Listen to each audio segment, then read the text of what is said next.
Olá, atletas! Está começando mais um episódio do podcast Uma Medalha e uma Banana. Eu sou Laura Petri e trago comigo uma galera muito importante que patrocina e apoia essa ideia. Laboratório Martins Pinto, Abs Esportes, Jeep Maceió e Casa de Manhinha. Nem sempre tem pódio, mas sempre tem história. E hoje eu trago 2 profissionais da saúde para bater um papo com a gente sobre cardiologia, ortopedia e outras dúvidas sobre corrida e esporte. Eu estou aqui com o Dr. Eliel Bezerra, que é cardiologista, e com o Dr. Hélio Ribeiro, que é ortopedista. Vamos lá? Pronto para a largada?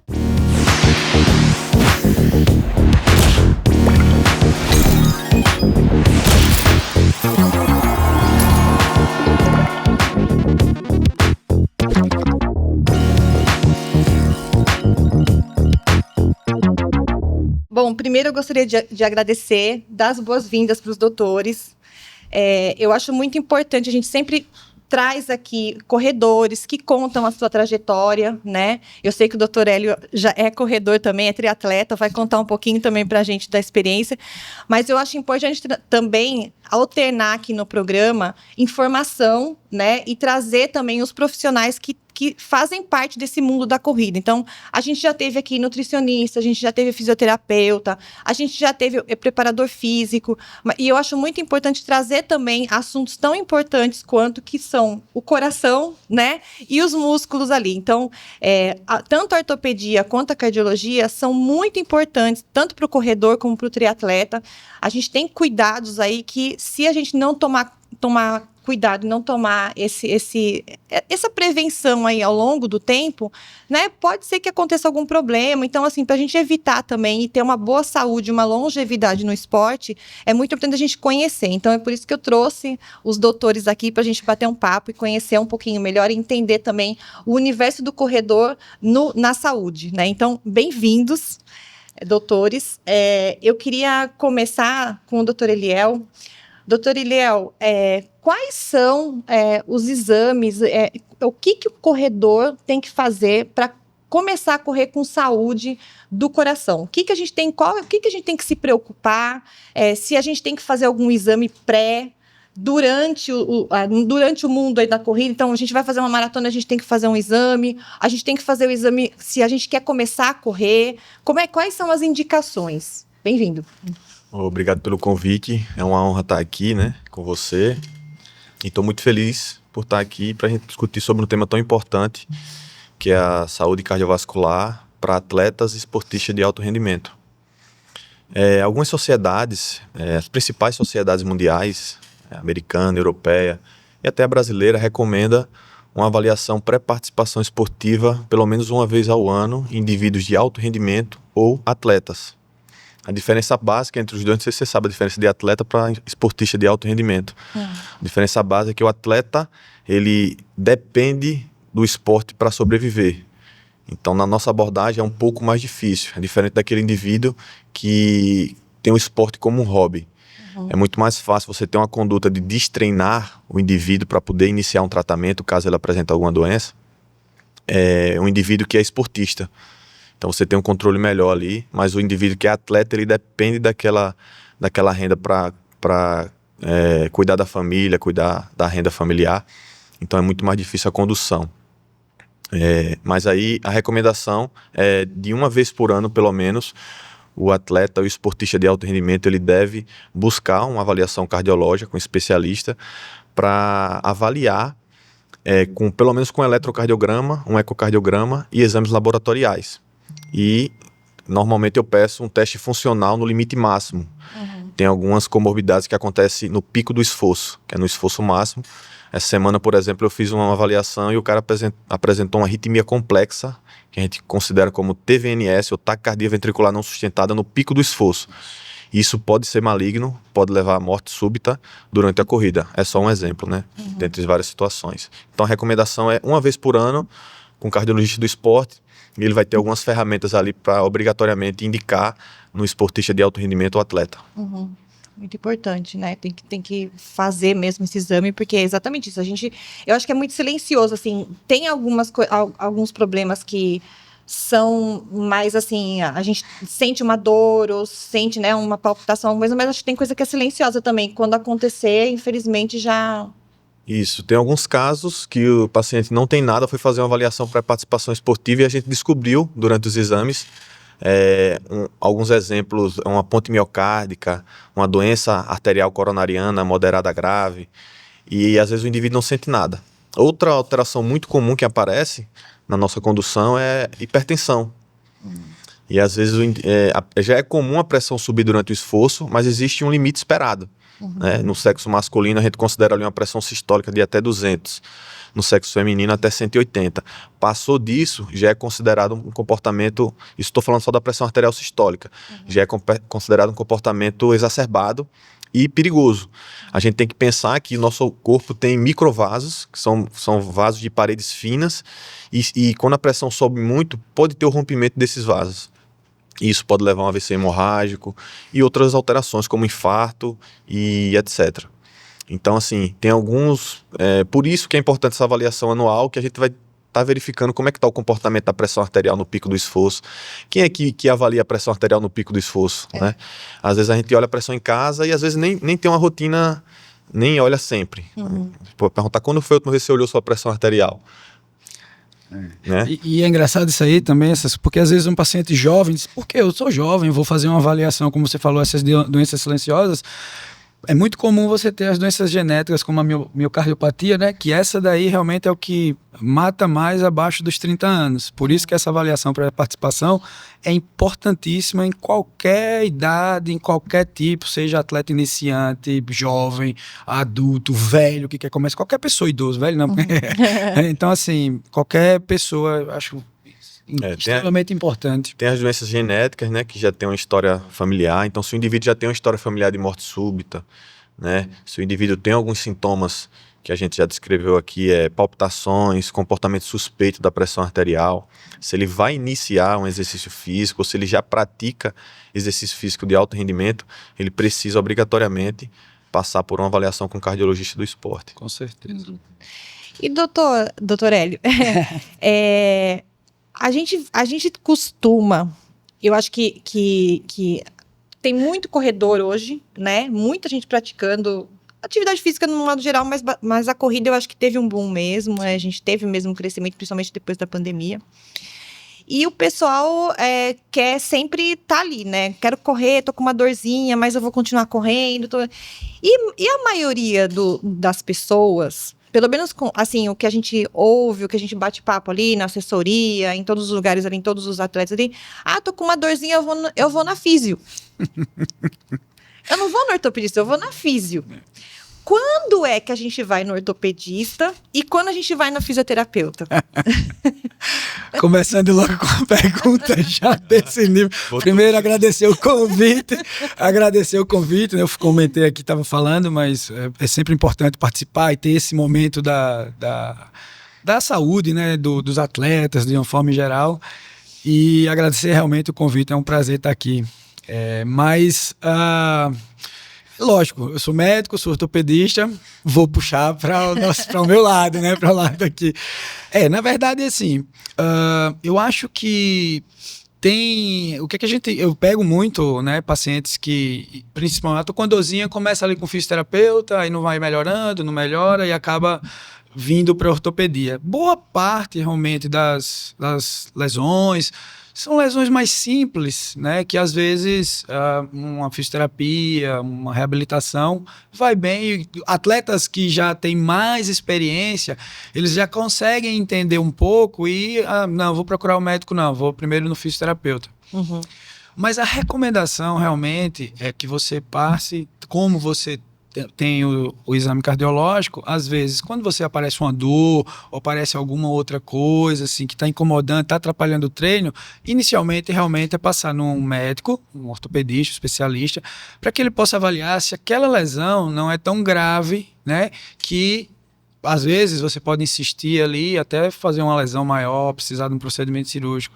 E aí o médico, ele realmente consegue fazer o diagnóstico específico de patologias, porque o médico tem um diagnóstico nosológico dele, e o fisioterapeuta também tem um diagnóstico específico dele, que aí ele vai agir ali dentro do que ele entender, se tem um encurtamento, se tem um déficit de força, e ele vai trabalhar ali dentro da reabilitação muitas vezes. Mas eu acho que o recomendado, se for mais recomendado, é você procurar primeiro o médico especialista, para ele poder entender, porque a fisioterapia, ela é uma das armas que nós temos de indicação de tratamento.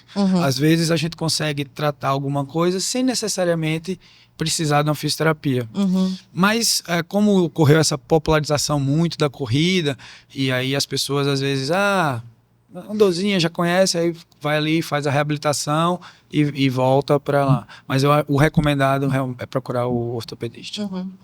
E quais são as lesões mais comuns nos corredores? Assim, normalmente as lesões mais comuns, obviamente, são nos membros inferiores. E dentre elas a gente tem a fascite plantar, né? A famosa. Isso, que boa parte das pessoas tem.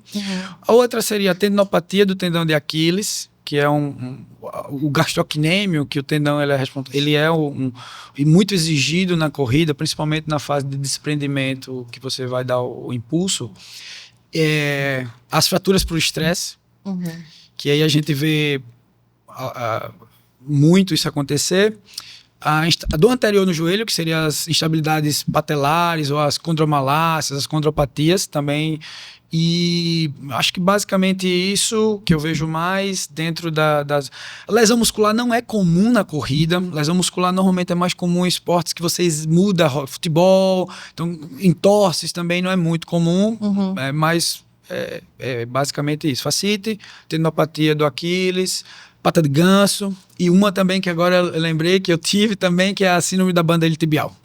Que é do lado do joelho, né? Uma dorzinha, às vezes essa é comum. Então, fascite plantar, tendinopatia do Aquiles, pata de ganso, que é a tendinopatia dos tendões que tem aqui na parte do joelho, de dentro do joelho, a banda do tibial, que é a parte lateral, e a condromalácia, que é a dor, que muitas vezes dá dor anterior no joelho, são as lesões mais comuns, porque todas essas lesões, elas têm relação com a biomecânica da corrida, né? Com a fase que a gente tem, que é a fase que a gente apoia o pé no chão, que a gente recebe, quando a gente bate o pé no chão, a gente recebe uma força de retorno do solo, que é essa carga, e aí toda essa musculatura, ela vai agir para sustentar o peso do corpo, equilibrar o corpo e responder, então, ali para poder fazer toda a biomecânica da passada da corrida. Então, toda essa musculatura, ela está envolvida, esses músculos, e aí acaba acontecendo essas lesões mais comuns.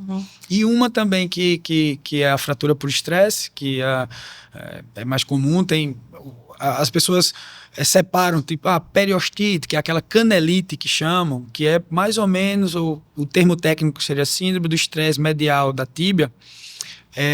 Ela também é uma lesão que acontece, e o nome técnico dela também pode ser chamado periostite, mas as pessoas conhecem como canelite.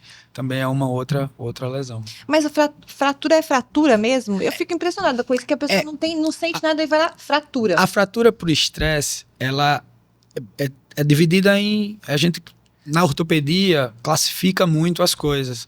Então, a fratura por estresse, ela é classificada em tipo 1, tipo 2, tipo 3, tipo 4... O final, que é quando o osso quebra, que é a fratura em si, é chamada fratura por estresse. Mas, por exemplo, uma periostite é o início, ou seja, a fase 1 da fratura por estresse. Aí você ali tem a fratura por estresse, tem a dorzinha, vou no fisioterapeuta, aí continua correndo, aí continua sentindo a dor. Aí quando você faz o exame, aí você já vê um edema dentro do osso, já pegou a parte de dentro do osso, ou seja, porque você tem, o osso ele tem uma membranazinha, que é o periósteo, por isso que chama periostite, que é onde dói. Ali é onde o osso dói, na verdade. Aí você depois vem a cortical, que é uma estrutura mais densa. E depois dentro do osso, que é a medular, mais popularmente conhecida pelo pessoal como tutano, mas assim, então você vai por fases. Então vai tendo aquela inflamação, depois passa para cortical, depois vai para dentro do osso. Isso tudo você vai vendo no exame. Baseado no resultado do exame, da ressonância, é que a gente consegue classificar, e aí, se vai deixando evoluir, a pessoa insiste, não procura o médico, não procura, não faz o exame, aí ela chega até o final para fratura. E aí elas Outra característica específica da fratura por estresse é que você tem umas fraturas benignas e outras malignas. Malignas, eu digo, dependendo da localização dela, muitas vezes você não consegue tratar ela sem uma cirurgia. Entendi. Entendeu? Mas... Por isso que é importante esses detalhes importantíssimo. da indicação de procurar um médico. E procurar o ortopedista, né? Isso. Isso aí, exatamente. Coisa importante no nosso universo da cardiologia, a gente consegue prevenir também. Então faz uma avaliação, vê se tem algum problema. A gente consegue também conversar com o paciente e definir parâmetros ali para ele dar atenção para evitar lesões, zonas adequadas de treino, conversar com o educador físico e trabalhar em conjunto, né? Sim. No universo da ortopedia existe essa conduta preventiva também, ou seja, eu quero correr, tenho que fazer alguma avaliação anual, só uma dúvida que me surgiu agora. Na verdade, assim, dentro da própria avaliação pré-participação, de uma forma geral, você tem a parte cardiológica, mas você também tem a parte ortopédica. Você tem algumas formas de você tentar entender ali a melhor maneira de ver se o paciente pode ter uma alteração mecânica ou um desbalanço de força, que aí você pode, trabalhe primeiro esse grupamento. Não é rotina, não é comum se fazer. Normalmente isso tem esses avaliações isométricas que você vê diferença de força. Mecânica, né? Isso, elas são feitas em clubes. Às vezes você opera um cruzado anterior, aí para o paciente voltar, ele precisa ver se existe uma perda de força menor que 10% comparado um lado com o outro. Se ele está entre 10 e 15, beleza, dá para voltar. Agora, se tiver mais de 20, ele tem que continuar fazendo um trabalho. Isso pode ser feito, mas não é uma rotina. Normalmente, a gente consegue, lógico, mas a maioria das pessoas já vão para o ortopedista quando tem algum problema, quando estão com alguma lesão. Ele não vai antes, doutor, eu vou correr, eu quero ver se eu tenho alguma alteração aqui que possa... Até porque também isso é muito pessoal, às vezes as alterações, elas não vão especificamente levar a uma lesão. Então não é muito como a cardiologia. A gente pode... Dentro de uma lesão específica, quando a gente detecta, a gente pode ali, a partir dali, então, orientar para que aquela lesão, ele não fique fazendo aquela lesão de repetição. Isso aí pode ser feito. Mas antecipar, só com o que todo mundo sempre orienta, né, de ter fortalecimento, tal, específico, umas coisas desse tipo. O tema nosso, Laura, que inclusive foi até um motivo de discussão científica lá no congresso, na SOCESP, que foi agora, é o overtraining, né? E o overtraining está diretamente associado não só com efeitos deletérios no coração, mas também lesões. E um dos parâmetros hoje que a gente utiliza para avaliar se o indivíduo está entrando em overtraining ou não é a variabilidade da frequência cardíaca. Então, porque a primeira coisa que altera é o sistema simpático e parasimpático. Então, isso está sendo muito estudado hoje e eu já estou monitorando a variabilidade de frequência cardíaca. E é um parâmetro incrível que, no quesito performance, vale a pena a gente discutir sobre isso. Como dica, eu tenho como eu sou triatleta e o treino da gente é muito... Então, e minha profissão de médico, a conciliar o triatlo com medicina não é muito fácil. Então, eu tenho um aplicativo em que esse aplicativo, toda manhã... Eu avalio a minha frequência cardíaca e ele tem algumas perguntas que você vai respondendo. Se dormiu bem, se não dormiu, se está doente, se ingeriu bebida alcoólica. Então, isso aí, acho que tem uns 3 ou 4 anos me pediram para falar no congresso lá brasileiro de ortopedia sobre a rotina do treino do Ironman. E aí eu mostrei os parâmetros que eu utilizo para avaliar. E eu mostrei exatamente isso.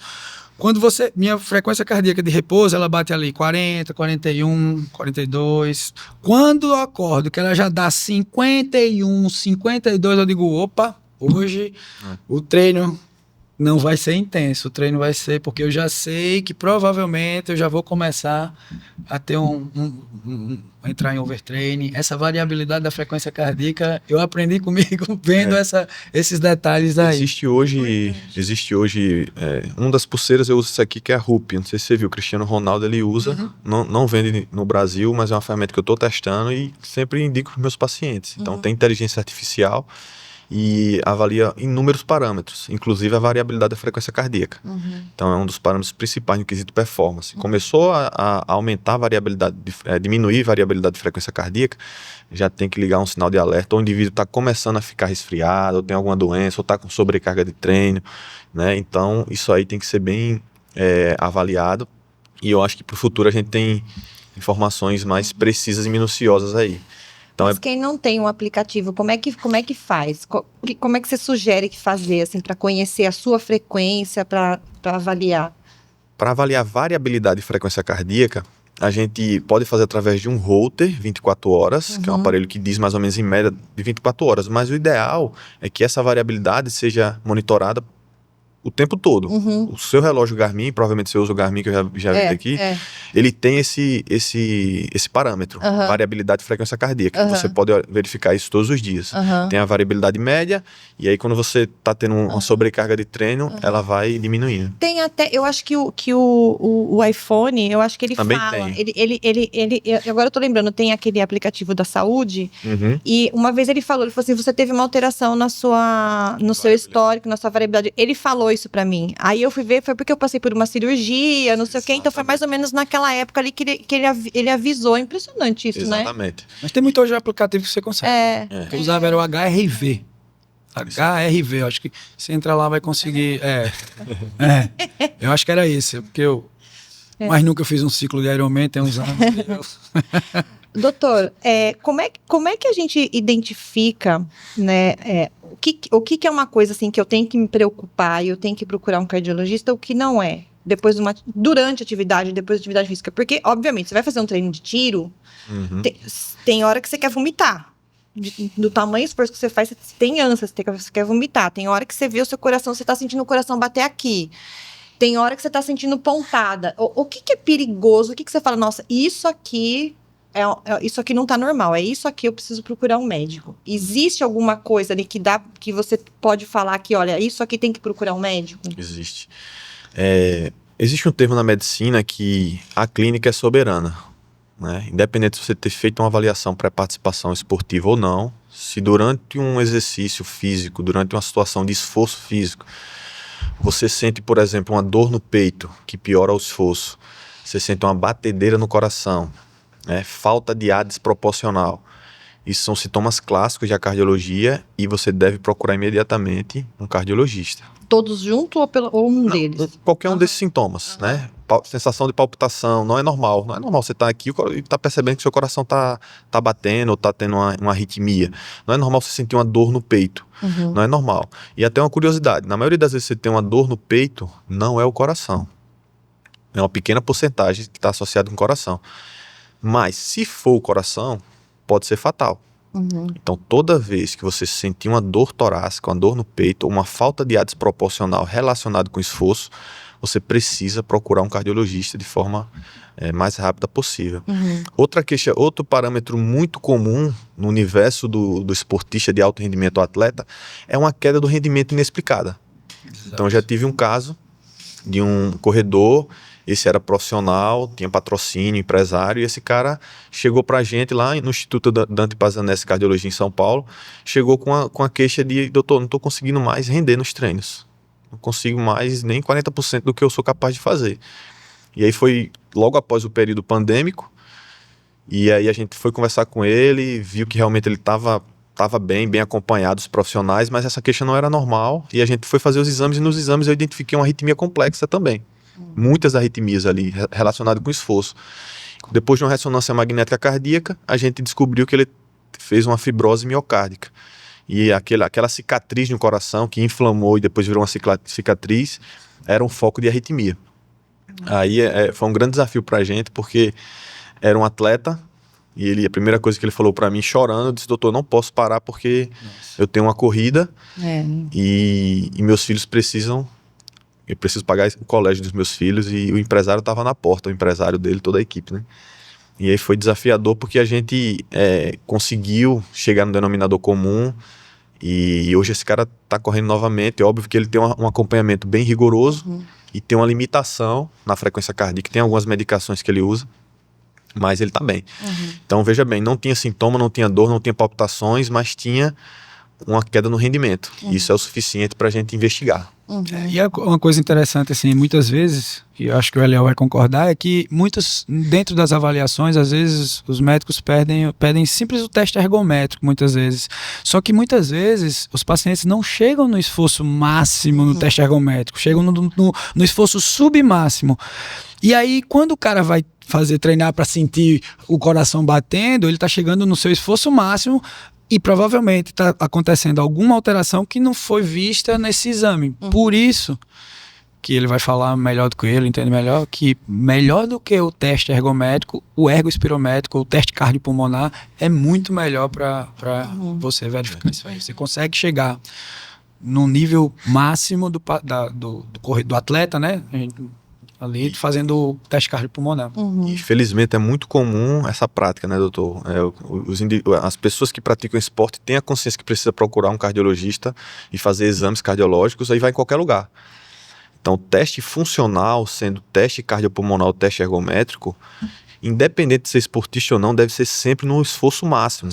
Sensação de esforço máximo, tem critérios de teste máximo. É a sensação subjetiva, que a gente chama de Borg. E ele dá bronca se você não chega, viu? Que aconteceu isso comigo.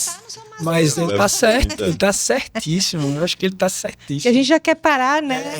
Porque é desconfortável o exame. Não é um exame confortável. Não. Você tá com aquele negócio aquela máscara boca, aqui, tá segurando, o negócio da pressão aqui no... Não, tudo bem, não tá não. E agora a gente vai começar a furar também para ver lactato, né? Vai começar a fazer lactato também, que é um parâmetro muito importante. Eu fiz algumas vezes, uma vez com os atletas lá da assessoria do Fabrício, eu fiz alguns testes, às vezes, com alguns atletas para tentar entender também se é importante. Vai ser bom. Sensacional. Então, assim, o teste sempre no esforço máximo. É muito comum você ir no cardiologista, o cara para a esteira. Não, tá bom, já é o suficiente. E às vezes nem sabe o protocolo certo. Isso. Porque ele está acostumado a fazer um teste na população geral. Então, não vai em qualquer profissional. E quando for fazer o teste, se não foi no esforço máximo, tem que repetir com um profissional que saiba individualizar o protocolo. Às vezes a esteira nem aguenta, né? A velocidade que o atleta vai imprimir. O cara é tão bom que corre demais e a fila tá cheia. Se ele for fazer em qualquer lugar, tem muita gente esperando e o médico quer próximo. Dependendo do profissional, isso, como todas as áreas, tem profissionais e profissionais. Exato. E, doutor, assim, eu não sei se é uma impressão, né?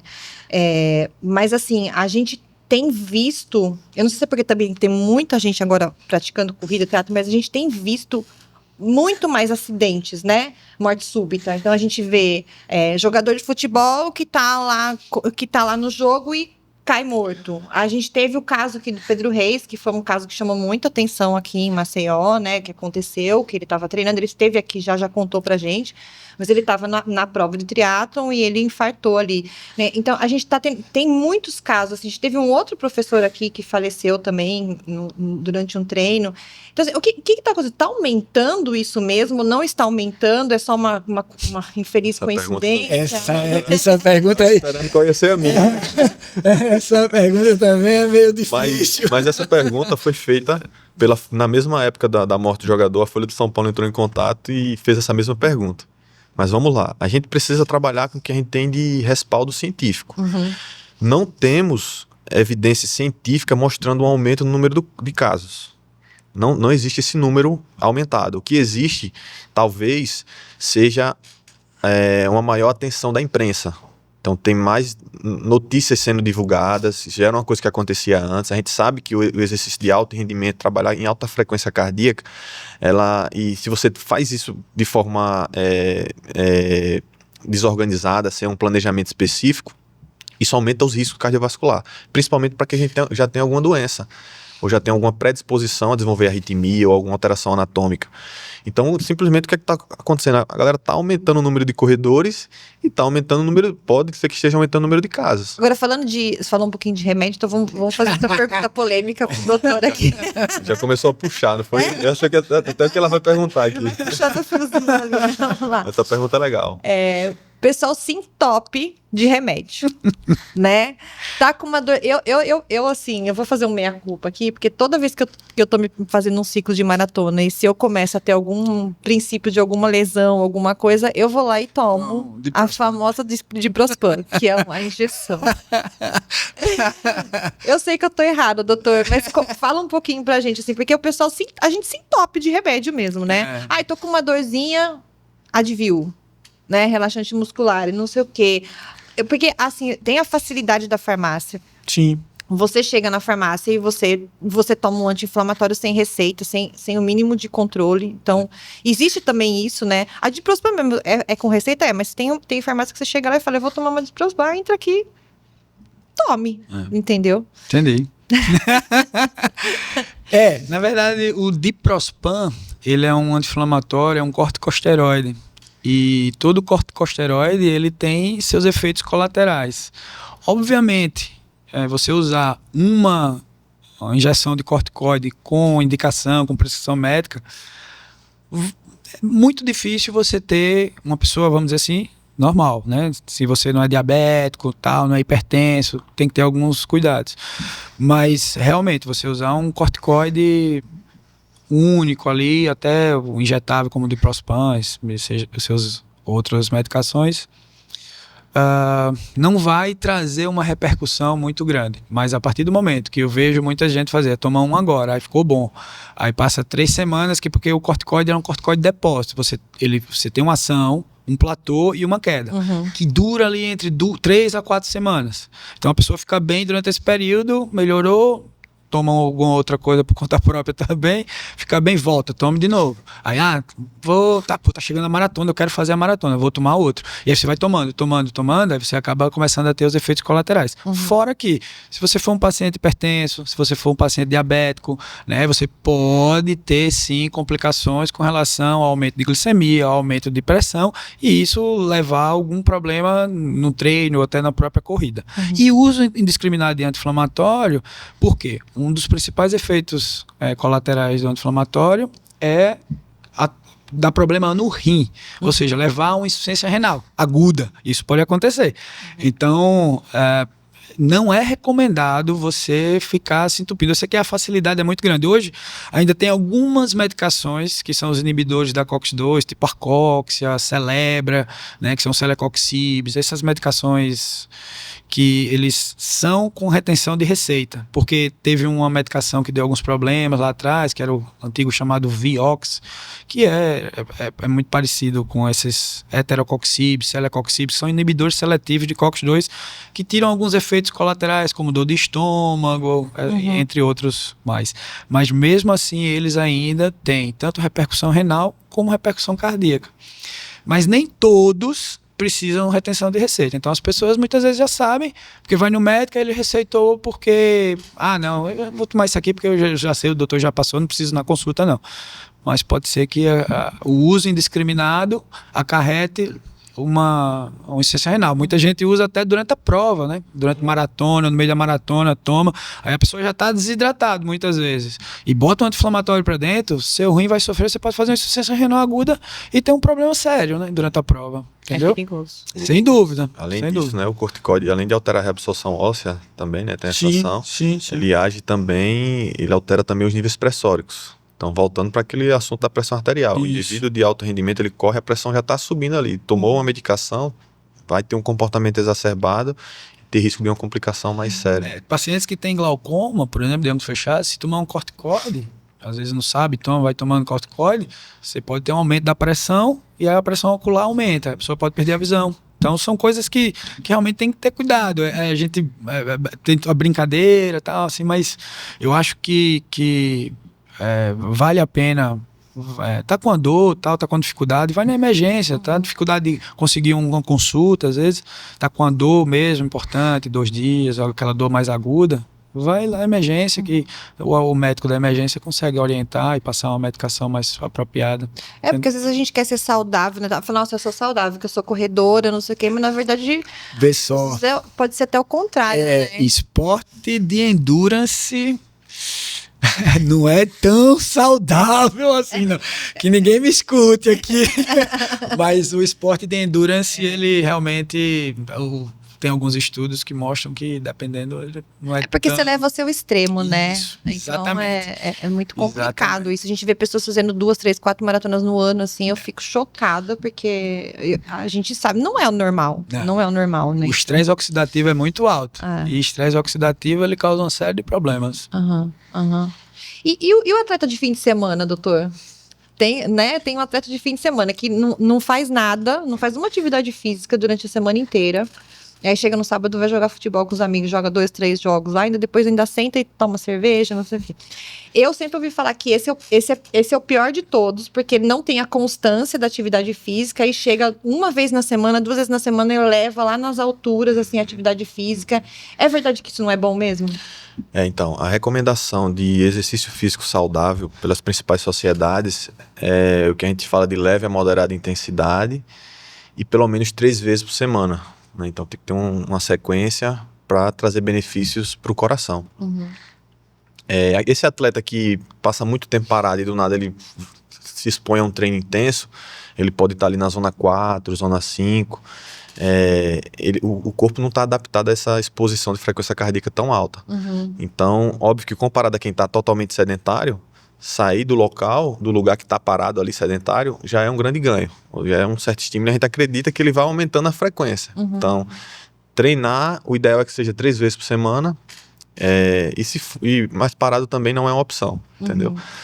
Então, assim, existe uma personalização para cada indivíduo, existe um limite para cada indivíduo, mas eu acho que ficar totalmente parado é muito pior do que você se expor a algum grau de exercício físico, pelo menos uma vez por semana. Entendi, mas o mínimo para uma pessoa manter o coração saudável são 3 vezes na semana. Pelo menos 3 vezes por semana, uma atividade física de leve a moderada intensidade. Quando eu não gosto desse termo de leve a moderada intensidade, porque o leve a moderado para mim é diferente do leve a moderado para ele. É uma forma, meio para resumir assim, mas assim, eu gosto de prescrever zonas de frequência cardíaca. No meu relatório de teste cardiopulmonar, eu especifico bem o que é leve a moderada intensidade para cada indivíduo. Então a gente consegue, através da porcentagem de força e da frequência cardíaca, individualizar o treino que o indivíduo deve começar e a progressão desse exercício físico junto com o educador físico. Por isso que o ideal é uma abordagem multidisciplinar mesmo para cada indivíduo. E que os profissionais tenham uma comunicação entre si. Sim. Sim. Aquele negócio antigo lá que a gente fazia, né? O valor lá, como é que era? 220 menos a idade. Aquilo lá é uma coisa muito rudimentar, assim, vamos dizer, né? É uma média que não funciona, por exemplo, para indivíduos que têm... O mesmo indivíduo que tem 40 anos, a frequência cardíaca pico dele não é necessariamente a mesma. Né? Se a gente for usar essa forma da idade, ela não se encaixa para o mesmo indivíduo com a mesma idade, com indivíduos da mesma idade, por exemplo. Então, o ideal é fazer essa personalização, e entender qual é a frequência pico de cada um, e a partir dessa frequência cardíaca pico e dos limiares e das zonas, a gente distribuir qual é a zona 1, zona 2 e a capacidade funcional desse indivíduo. Então, o que essas zonas, né? O que é que acontece em cada zona? Então, na zona 1 e zona 2 a gente tem um maior consumo de ácidos graxos, ou seja, de gordura, e é a zona onde o corpo vai queimar gordura para usar como fonte de energia, né? E é ali onde é que tem também a manutenção do metabolismo. Zona 3 já é uma zona onde você trabalha a resistência, né? E a sustentação do ritmo. Na zona 4 e zona 5 já é a zona de alta performance, e aí onde é que está o perigo. Porque não para todo mundo, né? Então tem que ser um treino de zona 4, zona 5, tem que ser bem estratégico, porque essa é uma zona também de risco para alguns indivíduos. E tem que ter muita cautela. Então, eu sempre costumo comparar, né? O coração com um carro. Onde a potência máxima do motor é o VO2 máximo e a marcha do veículo são as zonas que a gente precisa. Se você não passar a marcha no tempo certo, você perde velocidade, ou você pode também quebrar o motor do carro, que no caso, comparando com o coração, pode desenvolver arritmias e doença arterial coronariana. Então tem que ter um equilíbrio, tem que se conhecer. Cada indivíduo existe uma zona específica e nem sempre indivíduos da mesma idade vão ter as mesmas frequência cardíaca pico. Um pode estar treinando errado e outro pode estar treinando na zona certa. E o VO2, né? Eu fico olhando aqui meu VO2 aqui. Eu fiz uma cirurgia, fiquei 35 parada, meu VO2 caiu 2 pontinhos. Eu tô chocada e eu não consigo fazer ele subir mais. Eu tô aqui, ó, suando aqui pra fazer ele aumentar. Agora ele subiu mais um pontinho. Por que é tão difícil você manter o VO2? Primeiro, é importante a gente definir o que é o VO2, né? Muita gente ouviu falar o termo, fica ali preocupado, mas tem que entender o que é. O VO2 é a capacidade máxima de consumo de oxigênio. E isso depende de inúmeros fatores. O primeiro é que o pulmão esteja funcionando bem para captar o oxigênio da atmosfera. depois que o coração também esteja transportando bem esse oxigênio e o músculo esteja bem preparado, junto com as articulações e os ossos, para absorver esse oxigênio que está sendo captado e transportado pelo coração. Então, a integridade de toda essa engrenagem determina o consumo de oxigênio, que é o que você vai utilizar ali para realizar o trabalho. Mas tem outros parâmetros, por exemplo, o indivíduo que... Uma coisa que eu abordo muito hoje é o sono. Estou policiando o sono de todos os meus pacientes. Tem que ter o descanso, tem que ter a recuperação. Faz parte também, eu sempre digo, o treino é o estímulo e a recuperação é onde a magia vai acontecer, né? Então, assim, tem que dormir bem, tem que ter uma distribuição adequada de treino nas zonas adequadas e uma regularidade também. Estresse, insônia, parou por uns dias, vai diminuir o VO2, né? Porque aí a engrenagem não vai estar girando perfeitamente. Provavelmente a parte muscular deu uma parada, então o consumo vai alterar também. Aí o sono também, realmente esse negócio do sono É porque assim, esse negócio do VO2, quando a gente realmente tem o máximo que a gente vai chegar e dali é muito difícil você conseguir. Você tem que treinar, entendeu? São várias adaptações. Então são as adaptações que a gente vai fazendo ao longo do treinamento que vão melhorando seu VO2 até você conseguir chegar no seu VO2 máximo. Que é o que você... É o seguinte, o final, ali onde produz a energia, que precisa do oxigênio, ali no músculo. O músculo, essa engrenagem toda que ele falou, é exatamente isso. Você consome oxigênio, pulmão, coração, aí o coração injeta o sangue e aí esse sangue vai circular e vai chegar no músculo. Essa captação desse oxigênio que sai do sangue para o músculo para formar a energiazinha, a energia que vai fazer a contração muscular para a gente correr. Por isso, quem tem um VO2 maior tem uma capacidade melhor. Isso o treinamento vai dando ao longo do tempo. Você vai fazendo as adaptações agudas do treino e adaptação crônica ao longo do tempo. E aí faz com que seu VO2 melhore. Quando você para, você entra em destreino. Então você começa a perder essas adaptações. Aí até você adaptar, ganhar... Aí você, de novo, vai ter que treinar muito na zona 2, queimar muita gordura para fazer as adaptações. Não, e assim, tá ótimo. Assim, pra minha idade, eu olho lá, tá excelente, tá o auge lá. Mas a gente perde um pontinho, a gente já fica triste, né? A gente já quer voltar pro pontinho ali, né? E o VO2 existe um limite, né? Como ele falou, não vai ficar ascendendo o tempo todo esse número. Existe um limite ali e o indivíduo de alta performance entende isso. Hoje em dia, eles já começam a trabalhar treinos para melhorar mais tempo na zona. Então, ele se preocupa agora com as zonas, né? Zona 1, você conseguir ficar mais tempo na zona 4, zona 5, para ter aquela adaptação fisiológica. Então, existe treino específico para cada zona e aumenta o seu desempenho, sua performance, sem conseguir mais melhorar tanto o VO2, porque já chegou no limite máximo. É tanto que no teste cardiopulmonar tem algumas curvas que a gente olha, e tem uma curva que chama muita atenção, que é a curva de pulso. Que mostra a bomba cardíaca, a funcionalidade da bomba cardíaca. O indivíduo de alta performance, ele faz um platô, e isso só acontece no indivíduo que tem doença arterial coronariana. Então, é por isso que o profissional adequado também tem que saber estudar em que momento aconteceu esse platô. Normalmente, num indivíduo de alta performance ou alto rendimento, esse platô ocorre após o primeiro limiar.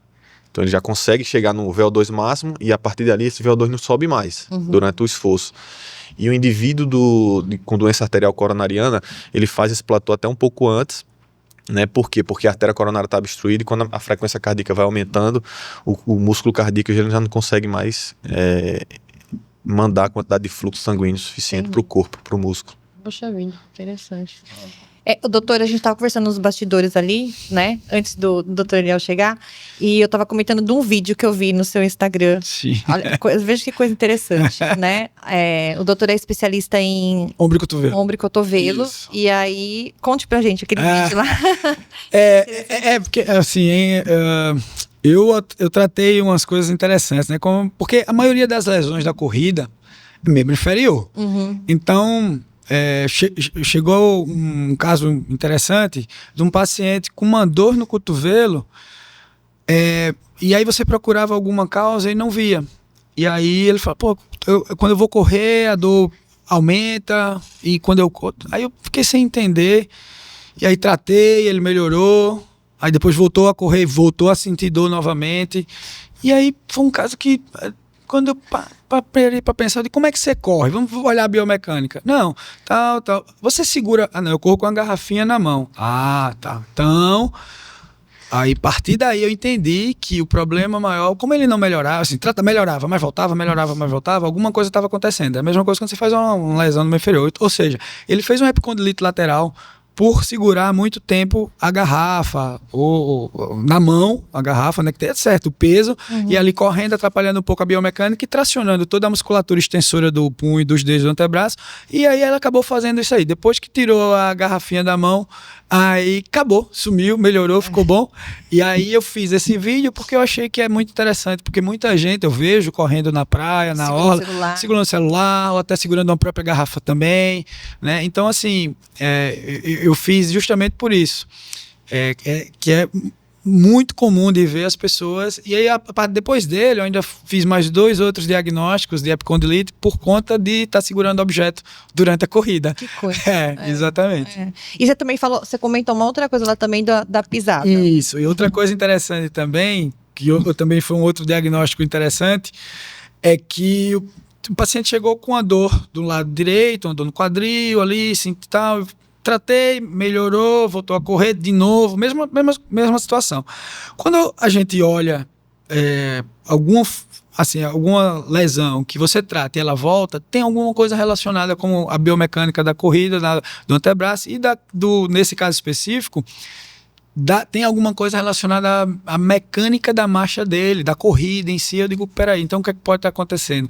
Aí eu me lembrei de uma situação que eu vi também um comentário, e aí perguntei a ele, onde é que você corre? Ele, normalmente eu corro no meu condomínio, tal. E por quê? Você corre? Porque é o que acontece. Quando a gente corre na pista, todo asfalto ele tem um declive que é para correr água pluvial, cai naquele cantinho para entrar na rede de rede pluvial para jogar a água da chuva no mar. Então tem que ter essa caidinha. E aí quando ele corria ia por um lado, ou seja, a perna direita, teoricamente, fica um pouquinho mais baixa do que a esquerda, e voltava pelo outro lado, que a perna direita também continuava mais baixa. E aí, por esse desequilíbrio da biomecânica, ele estava forçando um pouquinho mais toda a musculatura do lado direito e estava levando as famosas tendinites, a dor que ele estava na musculatura específica por esse desequilíbrio. Porque, por incrível que pareça, na marcha existem alguns determinantes. A pelve, ela inclina e ela rotaciona durante o seu caminhar. A mesma coisa é a corrida. E para isso, ela tem toda a musculatura extensora, o glúteo, né? A musculatura posterior de coxa. Então tem toda a musculatura que equilibra para você poder fazer a passada, tanto na sua marcha convencional, como você anda, como na corrida. E aí eu disse, vamos fazer o seguinte, você vai para o lado e volta pelo mesmo lado, ou então procure correr num local plano, porque ele disse que quando ia para a esteira, sentia um pouco menos, tá? Entendeu? Mas ele não gostava muito de correr na esteira, queria ir para a rua. Aí não só ele, como mais também, uns 2 ou 3 pacientes que quando chegaram, eu matei essa charada por conta desse desequilíbrio de terreno de pista, entendeu? Você vê, o detalhe faz a diferença, né? Trazendo para o meu universo, a gente tem alguns casos, por exemplo, eu fiz um diagnóstico de uma paciente que estava tendo tontura, é uma colega médica também, que entrou no universo da corrida e começou a querer evoluir, mas toda vez ela ficava tonta. Então, primeiro eu fiz todos os exames, coloquei ela no esforço máximo, avaliei a parte estrutural, estava tudo ok. Fiz um Holter, ver se tem alguma arritmia, nada, 0. E aí eu fui para ver o gasto energético calórico dela durante a prova e ver que ela estava com muito carboidrato, consumindo muito mais. A alimentação dela estava fazendo um balanço negativo para emagrecer. E a nutricionista dela era muito boa. Aí eu liguei para a nutricionista e falei, como é que tá? E dá uma olhadinha como é que tá essa parte da alimentação dela, que eu acho que agora vai ser, só falta isso. Quando ela ajustou a alimentação, aí a paciente acabou com os sintomas. Então, assim, outra coisa muito importante... Isso entra numa síndrome, que é a síndrome que é a síndrome da mulher atleta, mas na verdade é a RED-S, que é uma nova nomenclatura, que é a síndrome de deficiência energética relativa. O termo em inglês, que é justamente isso. Muitas pessoas querem fazer uma restrição calórica para emagrecer e estão fazendo o esporte. E aí acabam evoluindo com uma série de coisas. Ela desenvolveu porque você pega todo o sistema, né? Eixo, hipótese, hipotálamo, hormonal, exatamente. Aí o que acontece? Fratura por estresse, a mulher começa a ter amenorreia, então isso faz osteoporose, então ela entra nesse ciclo disso aí. Ela se manifestou antes de acontecer alguma coisa mais grave com tontura, entendeu? Porque é uma coisa sistêmica. E aí ajustou, porque você precisa, no mínimo, 30 quilocalorias por quilograma de massa livre. E aí isso é feito por um recordatário alimentar de uma nutricionista. Sabe fazer, você pega o quanto você gasta, né, de caloria no exercício, faz um recordatório alimentar numa semana de treino normal, você calcula quantas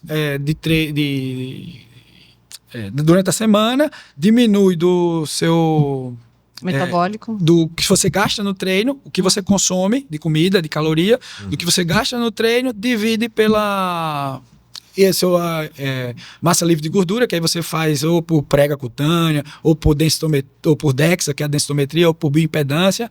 Você faz esse cálculo, normalmente a nutricionista faz isso e calcula quanto você precisa ingerir. Porque se você faz um balanço energético negativo, você acaba acontecendo isso. Aí, não só, dela foi uma tontura, mas aí a mulher normalmente você vê, tem fratura por estresse, aí começa a ter baixo rendimento, entra em overtraining, e aí começa a não menstruar, faz amenorreia, entendeu? Tem um caso interessante de uma britânica, que se chama Bob Clay. Ela simplesmente, aos 20 anos, ela era campeã de cross country, só que ela nunca tinha menstruado na vida. E aí ela, treinando natação, quando bateu o pé na borda, fez uma fratura do metatarso. A partir daí foi que ela relata que ela destruiu o corpo dela para ser campeã. Tem um relato na BBC, se eu não me engano, falando sobre isso. E aí esse detalhe é importante realmente, que muita gente, principalmente a mulher, né, com essa ânsia de querer emagrecer, ficar magra, acaba errando dessa dosagem. E o mesmo acontece quando a gente vai fazer uma prova, que a gente erra no consumo ali de carboidrato, acaba quebrando. Para ajudar nesse cálculo, hoje a gente tem algumas ferramentas. Eu estou buscando muita tecnologia. Hoje eu também trabalho com a taxa metabólica basal. Não uso muito, mas dou suporte para o nutricionista. Entendi. Que é através da calorimetria direta. Isso é o padrão ouro. Então, você quer calcular o gasto diário, né, de gordura, carboidrato, fibra, proteína. O padrão ouro é a taxa metabólica basal pela calorimetria indireta. A bioimpedância dá um valor aproximado. Eu mesmo fiz minha bioimpedância, fui fazer na calorimetria indireta, que é também com a máscara, você fica paradinho lá e você vai vendo ali o consumo. E aí deu uma diferença muito grande. Se eu fosse prescrever a minha dieta para os meus objetivos pela bioimpedância, ia estar totalmente errado. É por isso que tem gente que não evolui na alimentação. E era o caso também dessa colega médica. Se ela tivesse feito uma calorimetria indireta, a colega nutricionista iria acertar na prescrição da alimentação porque dela. Poucas pessoas sabem. Além da calorimetria indireta, o DEXA também é a melhor ferramenta. É o padrão ouro para a composição corporal. Entendeu? Não é a bioimpedância. Só que é muito difícil as pessoas saberem disso, né? É muito técnica que eu porque a gente, engenheira.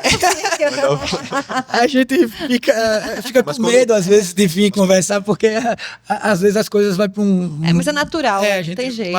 Mas quando você procura uma equipe, o mais importante disso é ter profissionais que estão buscando evolução para poder oferecer o melhor, principalmente para quem quer alta performance. E é um conjunto. Senão só pode se perder, né? É um conjunto, né? São vários. É o seu treinador, é a nutricionista, é o fisioterapeuta, é o cardiologista. Esse negócio de colocar um tênis e sair correndo não dá certo, é a maior mentira que tem, porque... Exatamente.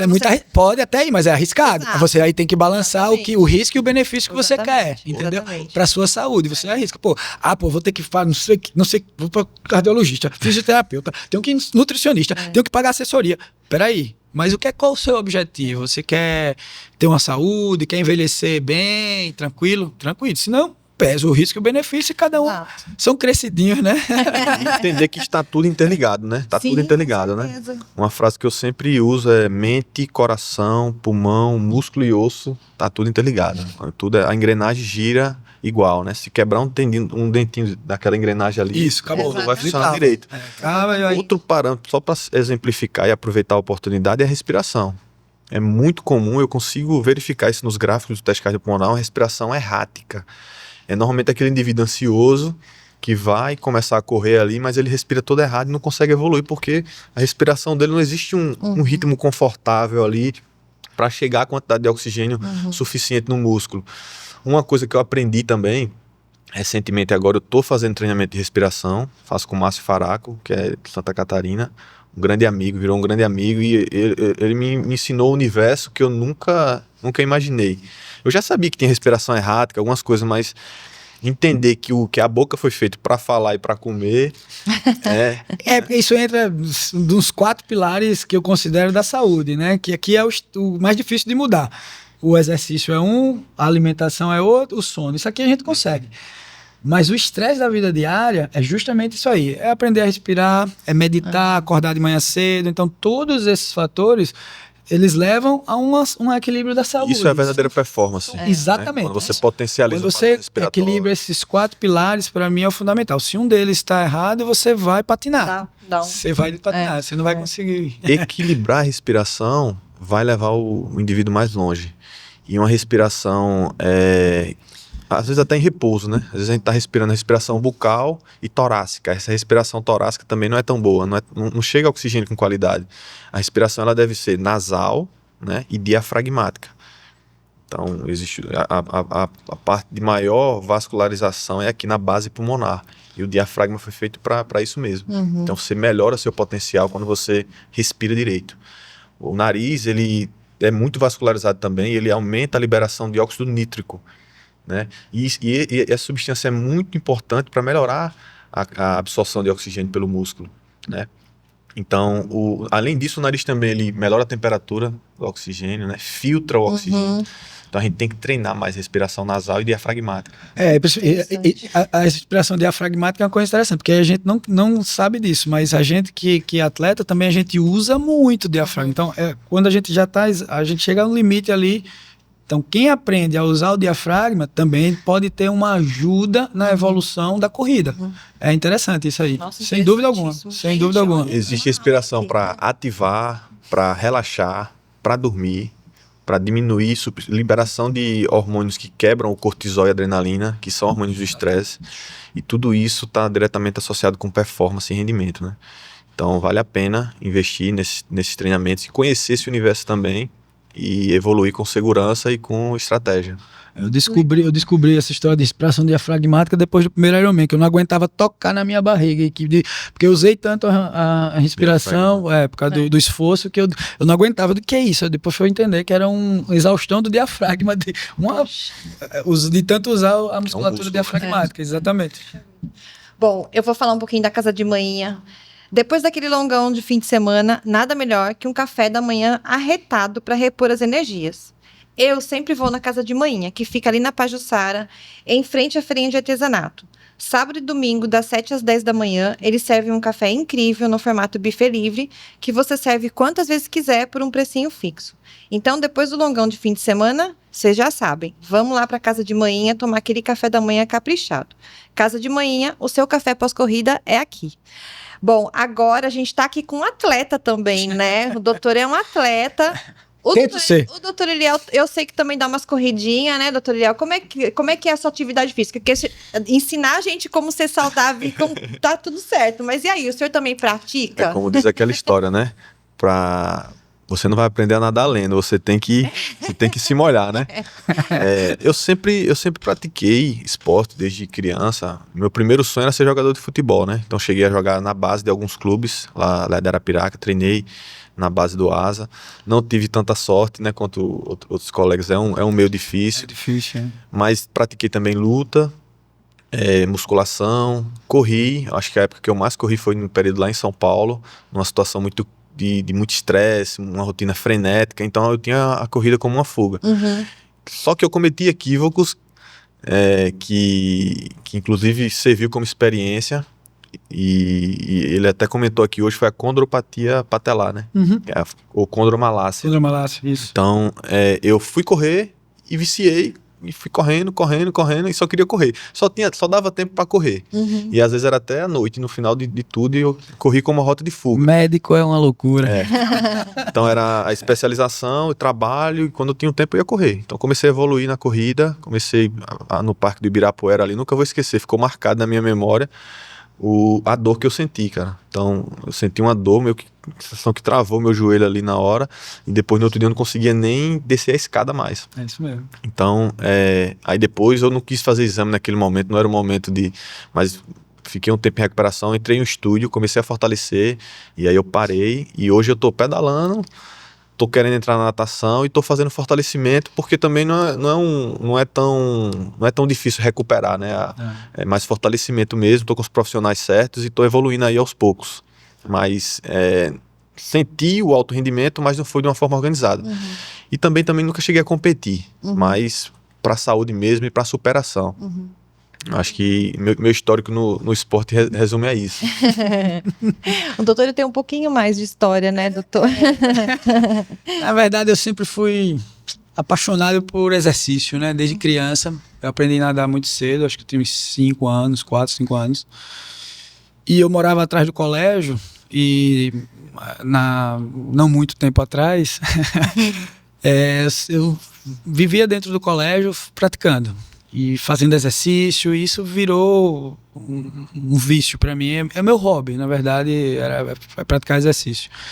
E aí a gente vai entrando na faculdade, a faculdade de medicina exige muito, a residência mais ainda, então eu entrei num sedentarismo nessa época, que eu cheguei, quando eu terminei ali a residência, eu estava com quase 86 quilos, normalmente meu peso era 69, 70, por ali, 68, e aí eu respirava assim, peraí. Aí eu vou voltar a fazer meus exercícios, eu voltei a nadar, tal. E comecei a correr lá atrás, tinha pouca gente, tinha algumas corridas aqui e tal. E aí um amigo meu que é urologista fez, rapaz, eu vou lhe apresentar uma pessoa, um treinador, e aí me apresentou o Fabrício. E aí eu fui para treinar corrida. E aí ele fui fazer uma avaliação com ele olhou assim, ele é um cara apaixonado pelo triatlo. Rapaz, você tem perfil. E aí ele ainda, depois eu fui fazer um treino de natação, ele ainda viu nadando.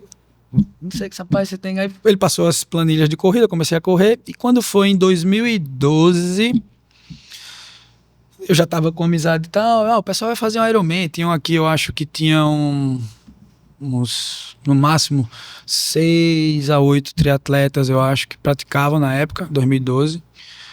Aí eles estavam indo fazer, e aí eu olhei e digo, rapaz, e na minha adolescência eu via a Fernanda Keller. Eu digo, rapaz, eu quero fazer um negócio desse um dia na minha vida, só que a gente vai.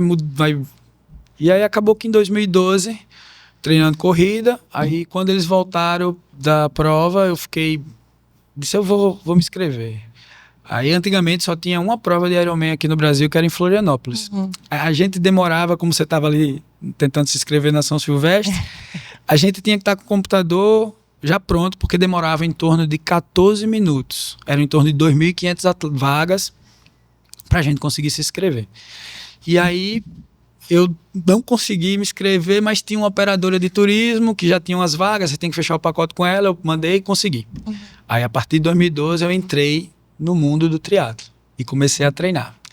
Então 2012 foram mais ou menos 1 ano de preparação, tudo, assessoria, nutrição, né? E dentro daquilo, indo no caminho, uma lesão, tratando. E aí em 2013 foi meu primeiro Ironman em Florianópolis. Ansioso para lá, para a prova, 1 ano inteiro de preparação, investimento, você investe em bicicleta, você investe em assessoria, em nutrição, compra a gente transporta a bicicleta numa mala específica, que é o mala bike, tudo esse investimento que o triatleta faz inicial. E só tinha essa prova, e aí a gente seguiu para lá, para Florianópolis. Na largada, entrando na água, rompi o tendão de Aquiles. Aí eu digo, não, aí eu senti como se alguém tivesse pisado, né? Aquela sensação que a gente tem quando rompe o Aquiles. Aí, tá, lá é muito frio, a gente nada de roupa de borracha. Aí eu entrei pra nadar, antigamente a largada era todo mundo junto, era uma porradaria, batida lá. Então você não pode parar, porque senão você afunda, você pode morrer afogado. Então eu saí nadando, continuei nadando, eu digo, não é possível. Aí numa abraçada mais longa eu botei a pá assim e senti o espaço. Aí eu digo, nossa, rompi o tendão de Aquiles. Aí já fiquei meio desesperado, só esse pouquinho que eu parei, a galera já começou a vir pra cima, eu continuei nadando, me acalmei, a dor foi melhorando porque a água é muito fria, procurei, eu vou desistir aqui, procurei esses de SUP, de jet ski. Aí eu parei e fui pensando, rapaz, eu não vou conseguir correr. Eu não vou conseguir pedalar, mas espera aí, tá? Eu fui nadando, fazendo. E lá a gente nada 3.800 a natação, metros. A gente faz 1.900, corre 70 metros na areia, entra de novo para nadar o resto. Aí eu já sabia, mas você é médico, mas ali eu tava como atleta. Aí eu saía, fui chegando na areia, já tava abraçada, já tava na areia, eu com medo de levantar. Quando eu levantei, fraquejei. Só que como a gente tem um corrimãozinho com as grades, aí eu fui, entrei na água de novo, terminei a natação. Eu digo, eu vou terminar a natação, porque eu não vou fazer mais nada. Mas aí nadando e pensando, vê só, rapaz, eu vou pedalar, eu consigo. Eu não vou correr, eu vou pedalar com a perna só. Meu Deus. Vê só. Aí saí da água, tem uma área que o pessoal tira a roupa, ajuda a tirar a gente a roupa de borracha. Peguei, fui até a bicicleta, mancando, dificuldade. Aí passaram os colegas que vinham atrás, os meninos que treinou junto, que foi, não, rompi o tendão de Aquiles. Aí eu olhava assim. Apenas. E aí eu ainda peguei, botei o capacete, peguei a sapatilha, montei a bicicleta, nada. Aí ainda tentei pedalar 1 quilômetro, mas a dor foi insuportável. Eu fiz, você vai precisar operar, tal, desisti, desci, beleza, vim embora pra Maceió. Operei uma semana depois, e aí a inscrição abria um pouco depois, eu tava uns 15 dias operado, pouco tempo operado, aí tentei fazer a inscrição, não consegui de novo. Aí deixei pra lá. Aí tava na recuperação, os caras vão fazer então o Ironman no Texas, né? Aí vamos, aí me inscrevi, aí foi eu, Fabrício, Falcão e o Josemar, os 4. Aí me inscrevi, e aí no outro ano, em 2014, em abril, dessa vez, sem lesão no Aquiles, sem lesão nenhuma, terminei meu primeiro Ironman, e é a prova que mais que eu tenho mais na minha memória, porque eu vou pro meu primeiro Ironman. Que é esse aqui, né? Isso, exatamente. Então essa aqui é a minha medalhinha lá em forma de ferradura, porque o Texas é um estado dos Estados Unidos, então eu fiz nessa prova 10 horas e 43.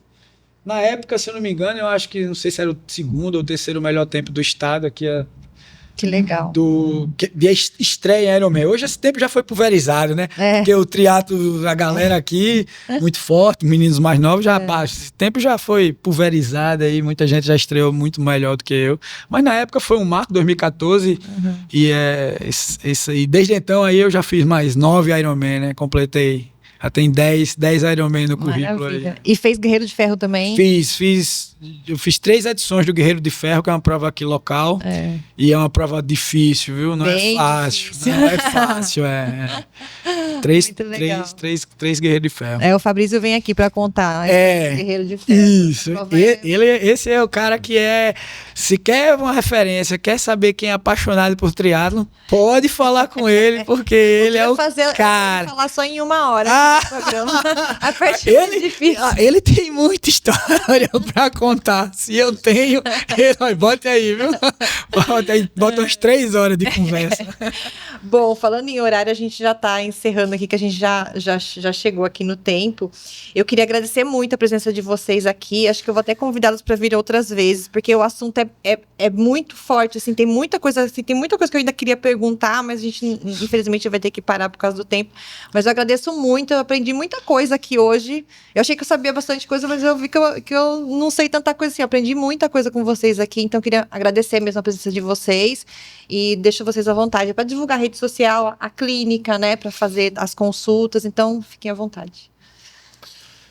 Eu que agradeço pela oportunidade. Sempre que for para promover saúde, falar de cardiologia esportiva, cardiologia do exercício, reabilitação cardíaca, que é outro tema muito legal também, a gente está sempre à disposição, tá? Eu estou muito feliz de estar aqui com você. Obrigado, parabéns pela iniciativa. A gente precisa que você fortaleça cada vez mais nesse aspecto para melhorar a educação, que à medida que vai aumentando o número de esportistas aqui no estado, eles precisam de mais informação também. Então, conte sempre comigo, ok? Obrigada. Meu Instagram é @doutorelielbezerra, e aqui em Maceió eu atendo na Prevencor, que é ali na Gruta, e Arapiraca eu trabalho em algumas clínicas lá, né? Cardiomed, Sindiclínicas, trabalho na Sonoclin Cardio e Medicardio Clinvacin. Estou sempre à disposição de todos aí, mas qualquer coisa é só falar no Instagram, tem uma equipe legal lá esperando. Obrigada, doutor. Eu agradeço também o convite. Eu acho que é isso mesmo. Eu acho que quanto mais informação a gente trouxer, melhor. Quanto mais as pessoas ficarem informadas, melhor para a saúde delas, né? Eu sou um apaixonado pelo exercício, pelo esporte, e sou um entusiasta, e acho que essas iniciativas são fenomenais para que as pessoas comecem como você mesmo disse, eu já sabia, eu corro, tá, mas é porque um assunto vai puxando o outro, uma coisa vai puxando o outro, e a gente acaba realmente conversando muito sobre determinadas coisas. Mas foi um prazer, muito obrigado, eu agradeço. E meu Instagram é Hélio Ribeiro 18. Eu atendo na clínica Arthros, ortopedia especializada, que fica no Le Monde, no 10º andar. E a gente também tem uma vamos dizer, filial Arthros lá em Arapiraca, que é no Metropolitan. Então fica no térreo, eu também atendo lá. Então a gente atende na Arapiraca e atendo aqui só na Arthros, né? Legal. Lá. Legal, Obrigado. Muito bom. Obrigada, gente. Esse podcast também é um espaço para você. Mande sua dúvida, sua história, sua sugestão. Vocês podem entrar em contato com a gente através do Instagram, @umamedalhaeumabanana, ou através do e-mail, umamedalhaeumabanana@gmail.com. Eu sou Laura Petri e esse foi mais um episódio do podcast Uma Medalha e uma Banana. Afinal, comer uma banana em casa não tem a mesma graça do que comer uma banana com uma medalha no pescoço. Obrigada, pessoal. Até a próxima.